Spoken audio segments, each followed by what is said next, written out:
Hello everyone. Previous lecture में हमने probability start किया था। उसमें हमने एक्सपेरिमेंट क्या होता है और उसके दो टाइप्स क्या होते हैं वो हमने देख लिया है। इस वीडियो में हम देखने वाले हैं सैम्पल स्पेस। तो जो एक्सपेरिमेंट होता है, एक्सपेरिमेंट यानी कोई भी हम ऑपरेशन करते हैं उसके वन और मोर देन वन आउटकम आते हैं तो उसे एक्सपेरिमेंट कहते हैं।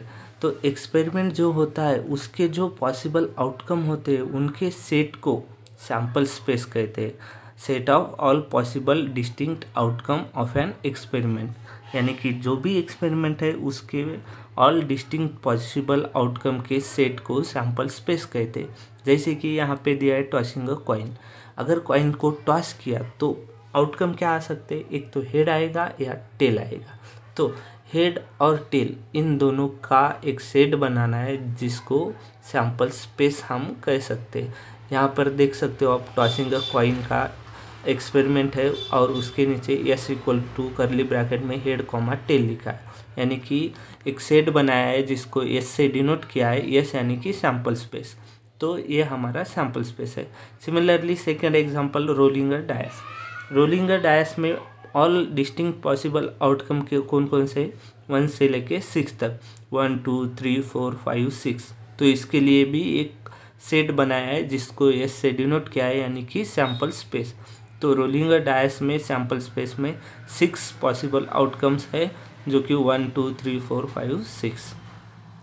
सिमिलरली थर्ड एग्जांपल लिया है टॉसिंग 3 कॉइन्स। अगर 3 कॉइन्स हमने टॉस किए तो उसके यहाँ पे आउटकम्स दिखाए गए हैं और उसका एक सेट बनाया है जो कि हमारा सैम्पल स्पेस है। तो types of sample space. Sample space के कुछ टाइप्स होते हैं जैसे कि फाइनाइट सैम्पल स्पेस और इनफाइनाइट सैम्पल स्पेस, जिसको कंटिन्यूअस सैम्पल स्पेस कहते हैं। फाइनाइट सैम्पल स्पेस यानी कि इससे नाम से ही आपको पता चल रहा है कि जिसमें फाइनाइट नंबर ऑफ आउटकम होते हैं उसे फाइनाइट सैम्पल स्पेस कहते हैं, और जिसमें infinite number of sample space होते हैं उसे हम इनफाइनाइट सैम्पल स्पेस कहते हैं।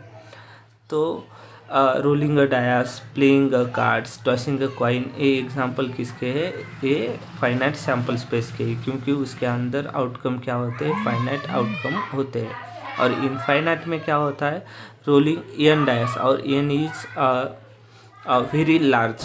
तो यहाँ पे एन अगर वेरी लार्ज है तो वो हमारा, या एन इनफाइनाइट है, कंटिन्यूअस है, वेरिएबल है, तो हमारा इनफाइनाइट सैम्पल स्पेस हो जाएगा। ओके।